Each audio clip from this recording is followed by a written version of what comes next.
सभी को नमस्कार।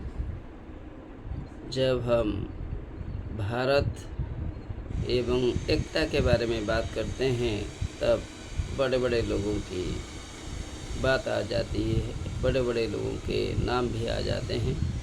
बहुत बड़े बड़े लोग हैं जिन्होंने भारत को एक बनाने के लिए, एक बनाने में सहायक होते थे।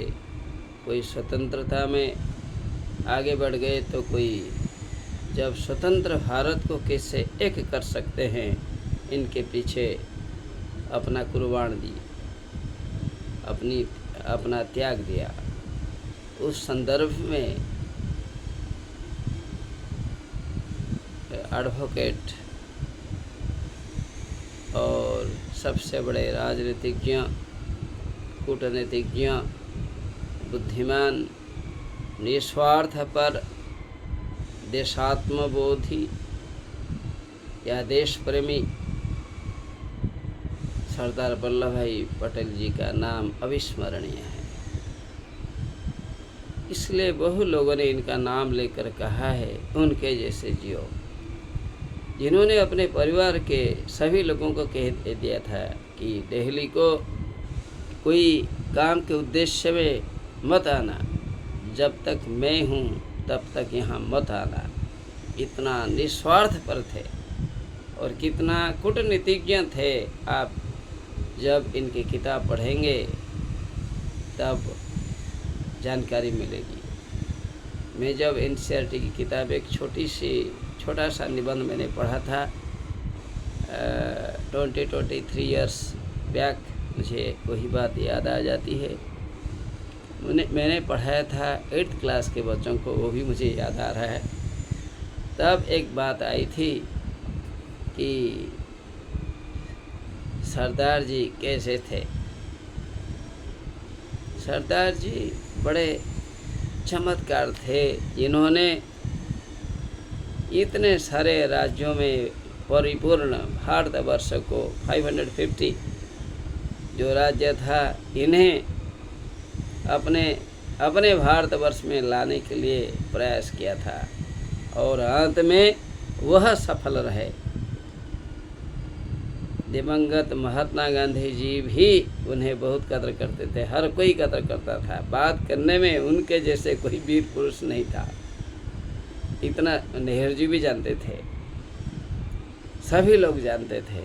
इसलिए कुछ एक अद्भुत अनुभव सबके मन में उनके प्रति था, कह नहीं सकते। बहुत सी बातें हम यहाँ नहीं कह सकते, क्यों ऐसी बातें ना कहें जो बात किसके लिए झगड़ा का कारण बने, क्योंकि हमारे गुरुवरों ने हमें वो पढ़ाया है। ठीक है, तो वो एक अपूर्व व्यक्तित्व, नीति शास्त्रज्ञ, देश प्रेमी, सकल विद्या पारंगत, निर्भीक, निडर, स्पष्टभाषी थे, कोई संदेह नहीं है। लौह मानव की आख्या, लौह मानव का जो पदवी उनको भी दिया गया है, आयरन मैन ऑफ इंडिया। और ऐसा तो नहीं कहा जा सकता है कि उन्होंने अपने परिवार के लिए क्या किया है, नहीं किया है। जिसे आजकल के लोगों ने भी उनके जैसे राजमहल में, उनके जैसे दिल्ली में आने के लिए भी मना किया था, जिस प्रकार उसने मना किया था। आजकल की लोग में आजकल के राजतंत्र में जो भी मूर्धन्य स्थल में हैं, मैं नाम नहीं कहूँगा, आप अंदाज लगाइए, जिसने अपने परिवार के लोगों को एंट्री नहीं दिया था, उसी प्रकार सरदार जी थे, सरदार वल्लभ भाई पटेल थे। ठीक है, जब हम पढ़ेंगे बड़े बड़े लोगों की बात, इनके परिवार के बारे में हमें जानकारी मिलती है। जैसे कि वर्गीज कुरियन, जिसने जो कि अमूल संस्था के संस्थापक है, उसने लिखा है और बहुतों ने कहा है। लेकिन यह सच बात है कि उनके जैसे महान पुरुष नित्य स्मरण है। कोई आदमी कब जन्म होता है ये तो विशेष बात है, इनमें संदेह करने की कोई अवसर नहीं उठता है। वह आपके ख्याल में सब कुछ है, ऐसे कुछ बात नहीं है जो आप लोगों को पता नहीं है। जब इनकी बात एक महात्मा ने कहा था,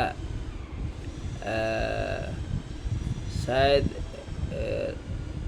डॉक्टर राजेंद्र प्रसाद जी ने ये बात कही थी, फले न परिचयते, अर्थात वही बात भी उसने स्वीकार किया है, कहा है, जब तक मैं आदमी को नहीं जानूंगा तब तक उन्हें नहीं मानूंगा। महात्मा गांधी जी को भी खातिर नहीं करते थे, लेकिन जब महात्मा गांधी जी के साथ आए उसने समझा कि ना ये है काम करने वाले हैं, तो फले न परिचयते, फल जब मिल जाता है कोई काम में, रिजल्ट मिलता है, तब आदमी कैसा है कज के बारे में पता चलता है।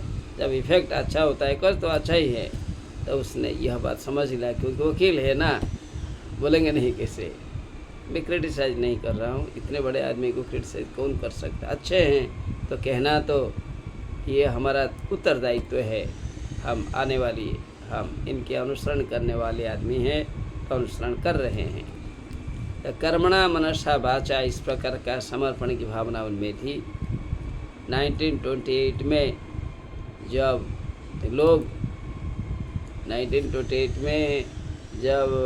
लोग किसान लोगों को नहीं मिल रहा है, फसल नहीं हुआ है, उस समय टैक्स लगा दिया गया है, ब्रिटिश का टैक्स, ब्रिटिश गवर्नमेंट का। लोग कैसे देंगे, देने के लिए असमर्थ हैं। तो उस समय उन्होंने कुछ बताया, तो उनके बताने पर जाने से कम उन्हें इंग्लिश गवर्नमेंट के छाप से कुछ लोगों को छुटौती मिली, कुछ कंसेशन मिला। तो अच्छे लगने वाले आदमी थे, काम करने वाले आदमी थे। और आपको जानकर यह खुशी होगी कि जब हमारा वर्किंग कमेटी मीटिंग होता है गवर्नमेंट में, हमारे इंडिपेंडेंस के बाद जब हुआ, तो खुशी की बात है, इलेक्शन में उनको 30 से 15 वोट मिला। खड़े होने वाले तो बहुत ही थे जो लीडर्स, उनमें उनको ज़्यादा ही मिला, किसी को 2-3 ऐसा ही मिला, लेकिन उनको 15 मिला। मतलब आप अंदाज लगाइए कितने महान है। उस महान आत्मा के बारे में हम बात करते हैं, वह आज हमारे पास नहीं है, फिर भी इनकी जो कृतियाँ, सत्कृतियाँ हमारे पास जीवित हैं। एकता के लिए देश को कैसे 550 को उसने जोड़कर छोटे भारत में मिलाकर इतने राज्यों में बांटा, यह भी उनका देन है। लोह मानव कहा जाता है उन्हें, एकता के लिए उन्हें ही माना जाता है। उन्हें सभी देश के लोग डरते थे, अगल बगल जो है अब अंदाज लगाइए, लोह मानव थे। बात करने से वो पीछे नहीं हटते थे, इतना दृढ़ थे बात करने में। और समत्व उनका दर्शन था, सबको समान देखना। और जिस पर उसने इतना गरीब हो गए थे, मृत्यु तो हो गया, मृत्यु से पहले जो पैसा ही था हमारा लोगों से प्राप्त हुआ, जो चंदा बोले या धन था, उसने बेटी को कहा था, बेटी देखना, यह जरूर सिर्फ नेहरू जी को देना, क्योंकि वो तो बहुत बड़े हैं ना उम्र में, नेहरू को ही जरूर देना और किसी को मत देना। डेपुटी सीएम थे, डेपुटी पीएम थे, तो उन्हीं को ही देना, और उसने दे ही दिया था। देखिए कितना ईमानदार है। उस समय का आप अंदाज़ लगाइए, जो पैसा है न्यून नहीं होता है। मान लो कि 75,000 आज के ज़माना में कितना होगा, उस समय के ज़माने में जो परिवार खाता नहीं, खाने के लिए नहीं, रहने के लिए जगह नहीं, वो पैसा को लेकर क्या क्या कर देता है। देश का पैसा वो नहीं लेंगे। एकता में ही देश टिकता है। ये एकता के बिना देश ध्वंस होता है। वह उनका जीवन का नारा था। समोहं सर्वभूतेषु, जैसे कि ईश्वर सभी जगह समान रूप में विराजमान है। सभी में वो अपने को देखते थे। उनके मन में संकीर्णता की भावना नहीं थी। और तो बहुत बड़ी बड़ी बात है, जो पॉलिटिकल बात है मैं जानने पर भी मैं नहीं कह सकता, क्योंकि मैं पॉलिटिकल आदमी नहीं हूँ। लेकिन मैं इतना कह सकता हूँ, उन्होंने आर्टिकल जो 317 था उस समय कुछ चेंज उसने कर पाया था जब डेप्यूटी पीएम थे नेहरू जी के समय। और जो उनकी श्रेष्ठता के बारे में, खास करके उनके जन्म दिवस के अवसर पर जब मनुष्य उन्हें याद करता है, ज़रूर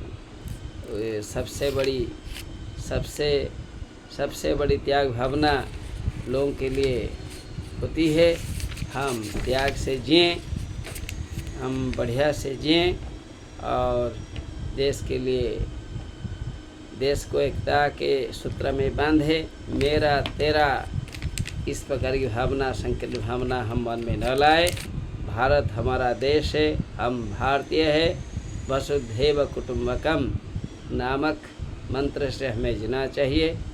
इनके जन्म दिवस में हम वही पुण्यात्मा को हम स्मरण करेंगे जिसने देश के लिए काम किया, कुछ भी न लेकर, वह अपने परिवार को न देखकर, राष्ट्र को ही देखकर आखिर सांस जिसने मुंबई में त्याग दी थी, वही महात्मा को हम पुनः प्रणाम करते हुए एक छोटी सी बात ख़त्म कर मैं विराम लेता हूँ। नमस्कार नमस्कार नमस्कार। यदि कहीं भी गलती हो क्षमा दीजिएगा।